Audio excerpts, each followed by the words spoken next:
So welcome back, and I'm sure you really enjoyed the conversation looking at the whole area of focus. Now we're going to head to growth.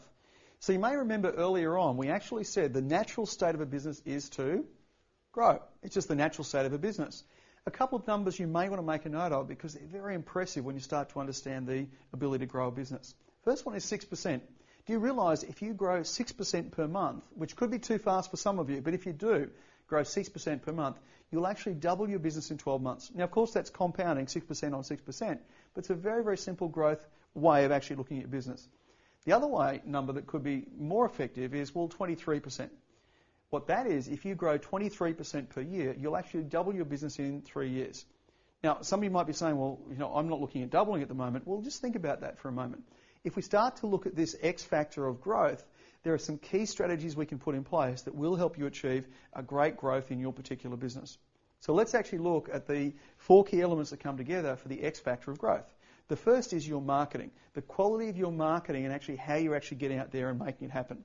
Secondly is selling. Now, selling is the difference between marketing, I've got a lead, I've got someone actually inquiring. Now, how great are we at converting that particular lead or inquiry? From there, delivering. So in many of your businesses, the delivery process could occur at the same point in time as selling, but for some of you, the delivery process happens over a period of time. We sell this particular kitchen, now our delivery process could be over the next 2 or 3 months in putting that in place. So depending on your business, or you sell a particular service, the service could be sold over in the next month, week, 6 weeks, 6 months, or even 12 months. Or potentially you're delivering ongoingly. Then the final part of this X factor of growth is servicing. What are we doing with our clients ongoingly to actually service our clients in a brilliant and effective way? So let's have a look at this for a moment. If you looked at your business right now and we had a thermometer that said, how effective and great is your marketing? How would you rate and how would you read? Secondly, from a selling point of view, if you do have someone inquiring, how great are you at actually converting that to a client? From here, our delivery process, are we delivering something that has the client saying, wow, that was a fantastic experience? Or are we just delivering something that someone else is doing? What is it about our business? Remember, this is all about giving you the X factor. And then the final point here is servicing. What are we doing ongoingly to look after our clients in a very, very impressive way? Now, in your workbooks, you'll see the particular model we're about to go through. And that is to look at our marketing, our selling, our delivering, and our servicing ongoingly. And we're going to start to look at the key elements that come into play to actually make each of these steps happen. So the first thing from a marketing point of view is really being clear on your brand. It's a branding conversation. What does your brand look like and how are you actually communicating in the marketplace? You know, a fantastic exercise that your 10X coach would be happy to do with you, and that is to actually look at all of your marketing communication and say, does this actually represent who you want to be known for in the marketplace? If the answer is yes, thumbs up, fantastic. But, in some cases we think, this doesn't actually represent who we want to be in the marketplace. In other words, we're sending mixed messages or we're confusing the marketplace as to who we are, what we stand for, and what we're actually all about. The second component here is lead generation. So once you've got your branding in place and you're clear on that, what are we doing to generate leads? And there are many, many strategies to enhance the volume of leads that are being generated and will actually turn up.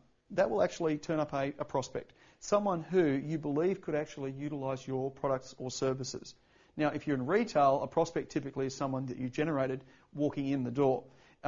If you're in a wholesale or a manufacturing kind of mode or a services businesses, it might be either coming via the phone or it might be coming via email, or it might be someone even walking into your facilities, or you might be coming out to see me in my business. However that particular prospect turns up, they're turning up. Now the next step and the next phase is to actually do some great selling. Well, the first part of this process is your sales process. What are the steps that you actually take a client through to make them feel absolutely fantastic about doing business with you? And then obviously, very importantly, is the conversion rate. What are we doing to enhance the conversion rate? Are there some key and simple things we can do that will have a big impact in terms of the result of turning a prospect into a customer? Now from here, we then move into delivering. And from a delivering point of view, what we're first talking about is an impact experience. So an impact experience, and I liken this to we go and see a movie. And some people say, oh, no, you can't actually create a raving fan or create someone who's very, very happy with our business straight away. I'd actually like to challenge that and say, yes, you can. Because you and I can go and see a movie once and we walk away from that movie and that's been an impact experience where we go and tell people, definitely go into that movie. It's a great movie. Go and actually see it. Also, we can have a negative impact experience. Negative impact experience simply means that we actually have the experience and we also go out and rave about it. But now we're telling people not to go, not to do it. So I'm wondering in your business, when you deliver your products or services to me, am I having an impact experience where I want to go and rave about your business in a positive way or a negative way? And we're pretty hard on this to say there's no neutral position. They're either actually positive or negative experiences. Neutral for us is a negative experience. We want to make sure people have a positive experience of doing business with you. That's the essence of an impact experience. So from here, what we want to do is look at the effective systems to ensure that we can do this consistently well. You see, it's really easy to do something, out of every 5 clients, do that delivery great once out of 5 times or 2 or 3. But how do you make sure 10 out of 10 times the 10x factor is actually in your business, ensuring that every single client gets a brilliant service experience? Now that will turn up a wonderful person called a client. Fantastic. They're now actually in a buying pattern and they're not buying off someone else, they're actually buying off us. They're utilising our products and our services. Well, now the essence to ensure they become a client for life and a raving fan of yours is firstly looking at what are we doing from a servicing point of view. First element is what are we doing post-purchase. It's amazing that so often what happens is post-purchase, nothing happens. In fact, quite often clients are sent to what we call the orphanage. Not a physical orphanage, but they're orphaned in terms of they're not looked after, they're not nurtured, they're not cared for. And then the final point here is our retention rate. What are we doing to retain our clients in such a way that we have these raving fans out there spreading positive word of mouth about our business? So it's a very, very simple framework to actually focus on to help us understand this. This is an X factor business. Brilliant marketing, brilliant selling, brilliant delivering, and brilliant servicing, all coming together to give you the kind of growth potential that is in place and could be in place within your particular business. Now, sometimes when we go through this, there's the odd cringe factor that starts to turn up.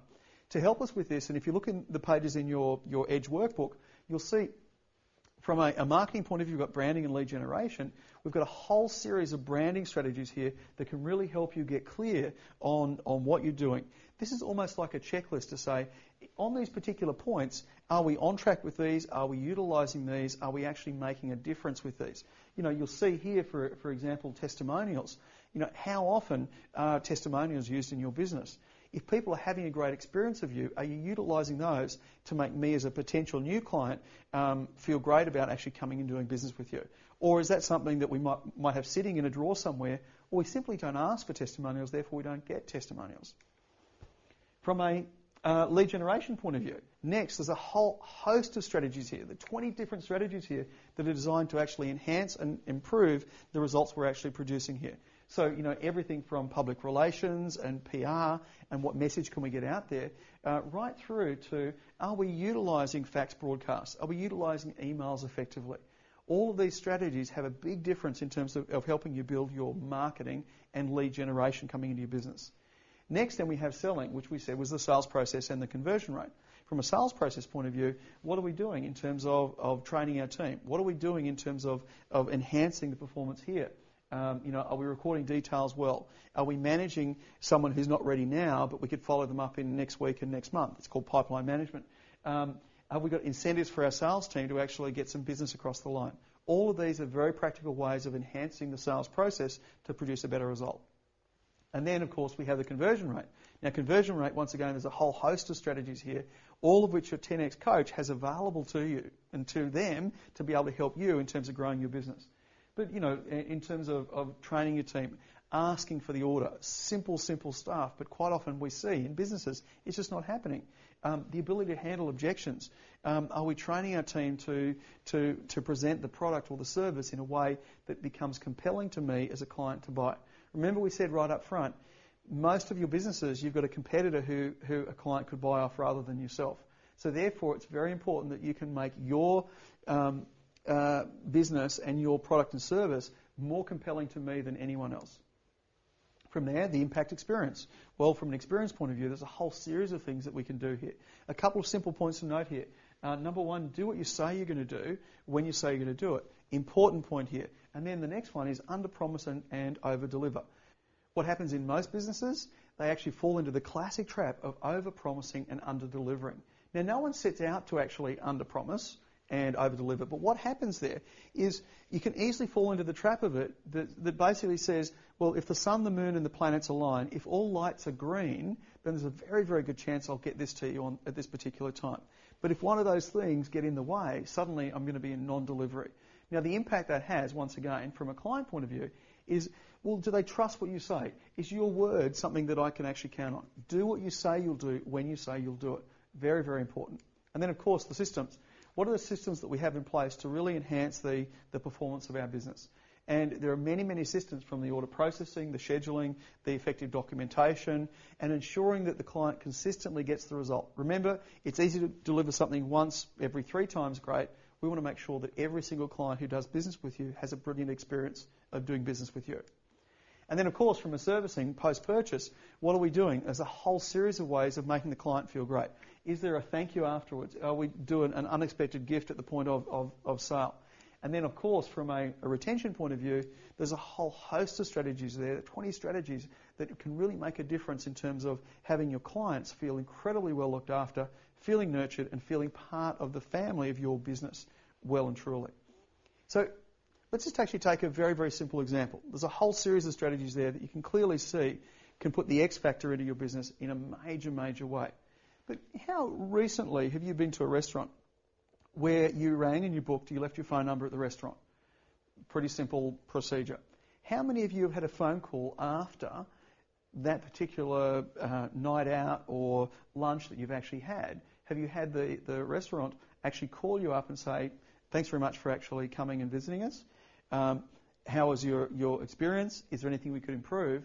And by the way, we actually have a special for the next month on Tuesdays and Wednesdays to come in for an XYZ, a complimentary wine with your meal, a 2-for-1, a complimentary dessert, something along those lines that can actually have me come back on a more frequent basis. Now, how simple is that as a strategy? Yet I've seen restaurants that on Tuesdays and Wednesdays are virtually empty.